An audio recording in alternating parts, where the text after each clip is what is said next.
അടുത്തിടെ കോഴിക്കോട് തിക്കോടി കല്ലകത്ത് ബീച്ചിലെ മുങ്ങിമരണമൊക്കെ ഉണ്ടായിരുന്നു. പ്രേക്ഷകർ അത് ഓർക്കുന്നുണ്ടായിരിക്കും. ഇതിന് പിന്നാലെ ജില്ലയിൽ വിനോദസഞ്ചാര കേന്ദ്രങ്ങളിൽ സുരക്ഷ കൂട്ടണമെന്ന ആവശ്യം ഇപ്പോൾ ശക്തമാവുകയാണ്.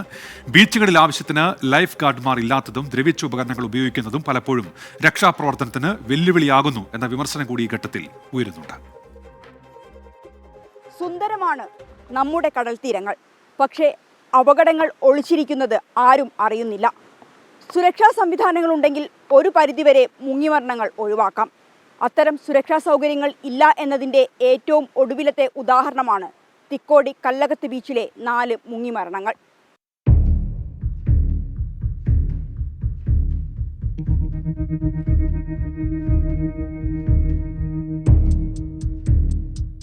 രണ്ടു ദിവസം മുൻപാണ് തിക്കോടി കല്ലകത്ത് ബീച്ചിൽ വയനാട്ടിൽ നിന്നെത്തിയ 4 വിനോദസഞ്ചാരികൾ ഒഴുക്കിൽപ്പെട്ട് മരിച്ചത്. ഇതിന് പിന്നാലെയാണ് സുരക്ഷാ സംവിധാനങ്ങളെക്കുറിച്ചുള്ള ചോദ്യം ഉയർന്നത്. അപകടം തുറക്കഥയായിട്ടും MLA ഉൾപ്പെടെയുള്ളവർ ഇടപെടുന്നില്ല എന്നാണ് പ്രധാന ആരോപണം. പ്രാഥമിക സൗകര്യങ്ങളോ ലൈറ്റോ എന്തിന് അപായ സൂചനാ ബോർഡുകളോ ഇവിടെ ഇല്ലെന്നാണ് പരാതി. പ്രാഥമികമായ ചില കാര്യങ്ങൾ ചെയ്തതിന് ശേഷം മതി ഇവിടുത്തെ ഈ ടൂറിസം വികസനവും അതുപോലെ തന്നെ ഈ ഡ്രൈവിംഗ് ബീച്ച് ഇനി അങ്ങോട്ട് ഉപയോഗിക്കാനെന്നാണ് ഞങ്ങൾ ആവശ്യപ്പെട്ടിരിക്കുന്നത്.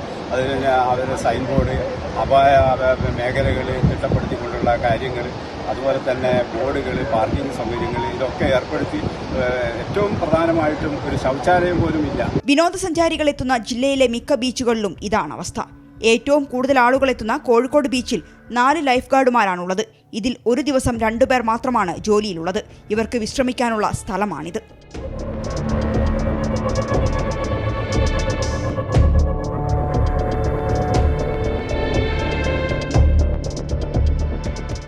ഒരു കിലോമീറ്ററോളം ലെങ്ത്തുള്ള ബീച്ചാണ് കോഴിക്കോട് ബീച്ച്. ഇത്രയും ലെങ്ത്തുള്ള ബീച്ചിലാകെ 4 പേര് ഒരു ദിവസം ഡ്യൂട്ടിക്ക് ഉണ്ടാവുക. ഒരു ദിവസം 2 പേര്, അടുത്ത ദിവസം അവർക്ക് ലീവ് 2 പേര് ഡ്യൂട്ടി എടുക്കുന്നുണ്ട്. പല ഭാഗത്തുനിന്ന് ആളുകൾ ഇറങ്ങുന്ന ബീച്ചാണ്. കാരണം മെയിൻ എൻട്രൻസ് ഒന്നും ഇല്ല, എല്ലാ ഭാഗത്തും തുറന്നുകൊണ്ട് ഇരിക്കുന്ന ബീച്ചാണ്ട് എല്ലാ ഭാഗത്തുനിന്ന് ആളിറങ്ങും. 2 പേരെ വെച്ചിട്ട് ബുദ്ധിമുട്ടാണ് ഈ ബീച്ചിൽ ഡ്യൂട്ടി എടുക്കുന്നത്.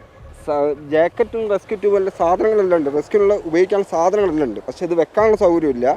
ഞങ്ങൾക്ക് ആകെ കൊണ്ടുവരുന്ന സാധനം ഇതാണ്. ഇതിനെ കിട്ടിയിട്ട് 6 വർഷത്തോളം പഴക്കമുണ്ട് ഈ സാധനത്തിന്. ഇതിൻ്റെ ബെൽറ്റൊക്കെ ശരിക്കും ദ്രവിച്ചിരിക്കുകയാണ്. ഒരാൾ രക്ഷാപ്രവർത്തനം നടത്തുന്ന സമയത്ത് ബെൽറ്റെല്ലാം പൊട്ടിയിട്ട് ഞങ്ങളെ ജീവൻ വരെ ചില സമയത്ത് അപകടത്തിൽപ്പെടാം. കാലപ്പഴക്കമുള്ള സാധനമായിരുന്നു മാത്രം. അതും രാത്രി 7 മണിവരെ മാത്രമാണ് ജോലി സമയം. അതിനുശേഷം അപകടമുണ്ടായാൽ സുരക്ഷയൊരുക്കാൻ ആളില്ല. അപകടത്തിൽപ്പെടുന്നവരുടെ ജീവൻ രക്ഷിക്കാൻ ഇറങ്ങുന്ന ലൈഫ് ഗാർഡുമാർക്ക് മതിയായ സൗകര്യവും ഉപകരണവും വേണം. കടലിൽ ഇറങ്ങുന്നവരുടെ പോലെ തന്നെ വിലപ്പെട്ടതാണ് ലൈഫ് ഗാർഡുമാരുടെ ജീവിതവും. ദ്രവിച്ച ഉപകരണങ്ങൾ വെച്ച് എങ്ങനെ ജീവൻ രക്ഷിക്കാൻ ഇറങ്ങും എന്ന ചോദ്യമാണ് ഇവർ ചോദിക്കുന്നത്. രാജേഷ് വെള്ളരിക്കുണ്ടിനൊപ്പം മിഥില ബാലൻ, 24 കോഴിക്കോട്.